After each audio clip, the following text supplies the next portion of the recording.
3ാം ക്ലാസ്സിലെ ഒരു മലയാളം ചോദ്യപേപ്പറാണ്. അതെ, 2024 2025 വർഷത്തെ. ഒറ്റനോട്ടത്തിൽ ഇതൊരു സാധാരണ പരീക്ഷാ പേപ്പർ പോലെ തോന്നാം. പക്ഷെ ഇതിലൊന്ന് ആഴത്തിൽ നോക്കിയാല് എന്താ പറയാ, ഇന്നത്തെ കുട്ടികളുടെ പഠന രീതിയെക്കുറിച്ചൊക്കെ രസകരമായ പല കാര്യങ്ങളും ഇതിലുണ്ട്. തീർച്ചയായും. ഇതൊരു മാർക്ക് നേടാനുള്ള ഒരു കടലാസു മാത്രമല്ല. ഒരു കുട്ടിയുടെ ഭാവന, സാമൂഹിക ബോധം, പിന്നെ ഭാഷാപരമായ കഴിവുകൾ ഇതൊക്കെ എങ്ങനെ വളരുന്നു എന്ന് മനസ്സിലാക്കാനുള്ള ഒരു വഴികൂടിയാണത്. അതെ, ആ ഒരു കണ്ണിലൂടെയാണ് നമ്മൾ ഇന്നിതിനെ നോക്കുന്നത്. ഇതിൽ ആകെ 6 പ്രവർത്തനങ്ങളുണ്ട്. അതിലാദ്യത്തേത് നിർബന്ധമാണ്. ബാക്കിയുള്ള 5 ഇഷ്ടമുള്ള 4 ചെയ്താൽ മതി. അപ്പൊ നമുക്ക് തുടങ്ങാം. ആദ്യത്തെ പ്രവർത്തനം വായിക്കാം, എഴുതാം. ശിവ എന്ന ഒരു കുട്ടിയുടെ ഡയറി കുറിപ്പാണ് കൊടുത്തിരിക്കുന്നത്. അതെ, ഒരു കുട്ടി അവളുടെ ലോകത്തെ എങ്ങനെ കാണുന്നു എന്നതിന്റെ ഒരു തുടക്കം. ഞാൻ ആ ഡയറി ഒന്ന് വായിക്കാം. അതിലെ ഭാഷ നല്ല ഭംഗിയുണ്ട്. ശരിയാണ്. ഇന്ന് നല്ലൊരു ദിവസമായിരുന്നു. മഴ വന്ന് വിളിച്ചപ്പോഴാണ് ഉണർന്നത്. തുറന്നിട്ട ജനലിലൂടെ പുറത്തേക്ക് നോക്കിയിരിക്കാൻ നല്ല രസമായിരുന്നു. ചെടികൾ മഴയിൽ തലയാട്ടി നിന്നു. മണ്ണിനോടുള്ള ഇഷ്ടം കൊണ്ടാവാം പുഴുവിരകൾ പുറത്തേക്ക് വന്നത്.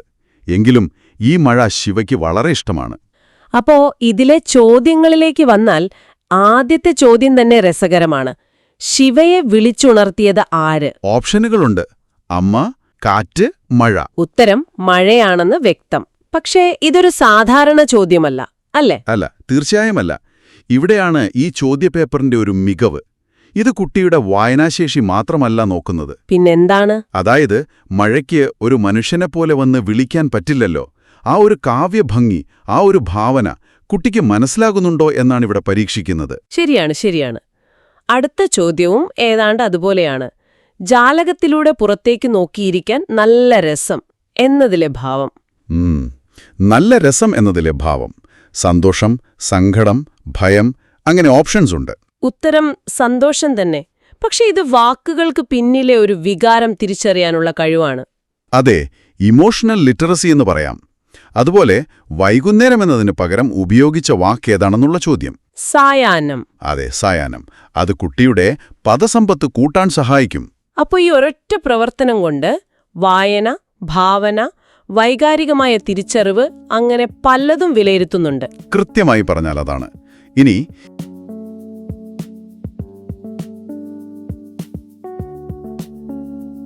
ഈ സ്വന്തം ലോകത്തിൽ നിന്ന് കുട്ടി പുറത്തേക്ക് കിടക്കുകയാണ്. മറ്റൊരാളുമായി ബന്ധം സ്ഥാപിക്കാൻ പോകുന്നു. അതാണ് രണ്ടാമത്തെ പ്രവർത്തനം. പ്രവർത്തനം 2 കത്തെഴുതാം. അതെ, ശിവയുടെ കൂട്ടുകാരി ഫാത്തിമ അവളുടെ നാട്ടിലെ ക്രിസ്മസ് ആഘോഷത്തിന് ക്ഷണിക്കുന്നു. പുൽക്കൂട്, കരോൾ, ചവിട്ടുനാടകം, അങ്ങനെ ഒരുപാട് കാര്യങ്ങൾ.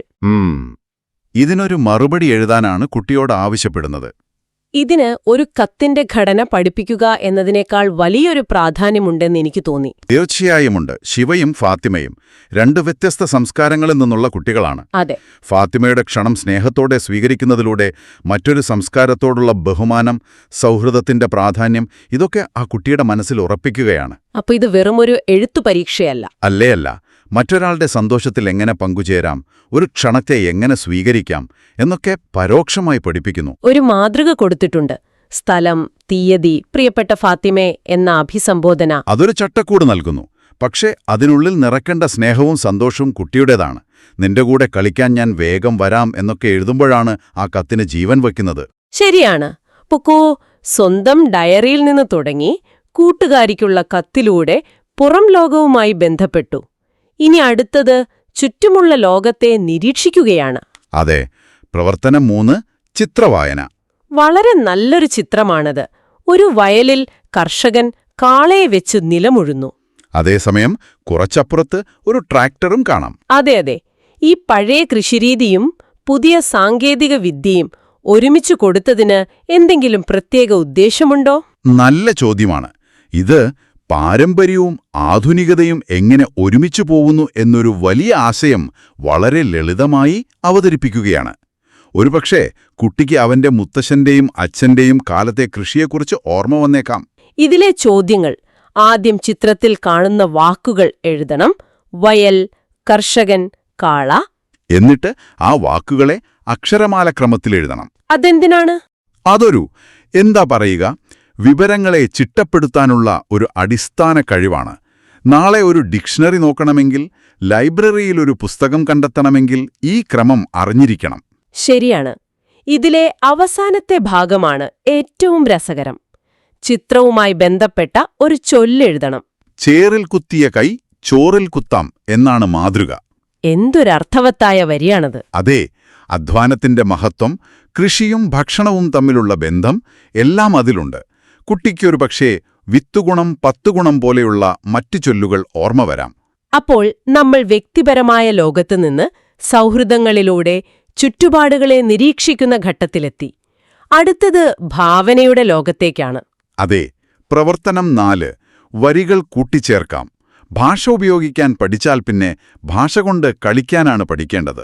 ശിവയും ഫാത്തിമയും ഒരു പൂമ്പാറ്റയെക്കുറിച്ച് എഴുതിയ പാട്ടാണ്. ആദ്യത്തെ 4 വരികൾ ഇങ്ങനെയാണ്: ചെമ്പട്ടിൻ നിറമെന്തി വിടർന്നൊരു ചെമ്പരത്തി കളിത്തോഴി. പുന്തേനുണ്ടു പറഞ്ഞു വരുന്നു ചന്തമഴുന്നൊരു പൂമ്പാറ്റ. കേൾക്കാൻ തന്നെ ഒരു താളമുണ്ടല്ലേ? ഇതിനോട് ചേരുന്ന പുതിയ വരികൾ എഴുതണം. ഇവിടെ ശരിയുത്തരം എന്നൊന്നുമില്ല. താളവും ആശയവും യോജിക്കുന്ന എന്തു വരികളും സ്വീകാര്യമാണ്. അതെ, കുട്ടിയുടെ ഭാവനയ്ക്ക് പറന്നുയരാനുള്ള ഒരവസരം. തീർച്ചയായും.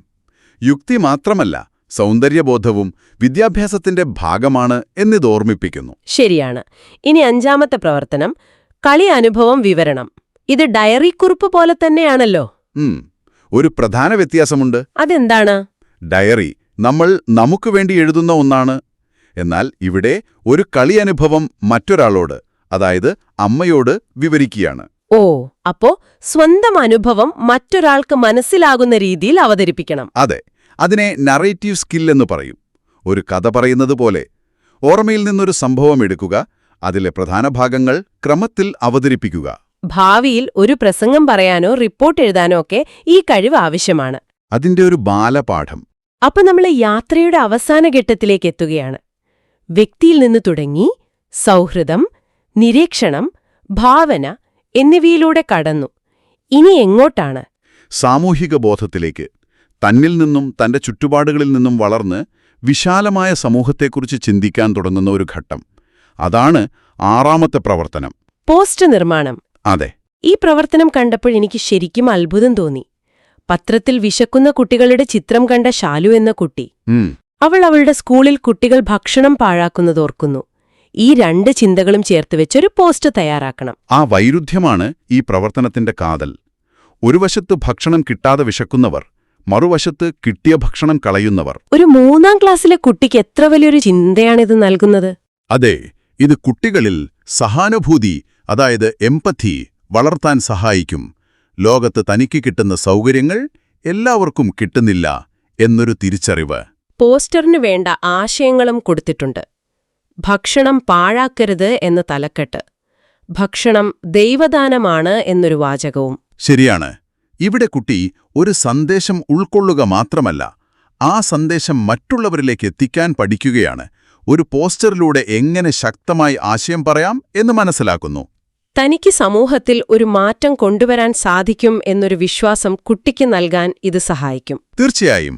അപ്പോൾ ഈ ചോദ്യപേപ്പറിലൂടെയുള്ള നമ്മുടെ യാത്ര പൂർത്തിയാകുമ്പോൾ ഇതൊരു പരീക്ഷയല്ല, മറിച്ചൊരു കുട്ടിയുടെ വളർച്ചയുടെ വിവിധ ഘട്ടങ്ങളെ തൊട്ടുണർത്തുന്ന ഒരനുഭവമാക്കി മാറ്റാൻ ശ്രമിച്ചിരിക്കുന്നു എന്ന് വ്യക്തമാണ്. അതെ, വളരെ സമഗ്രമായ ഒരു സംയമനം.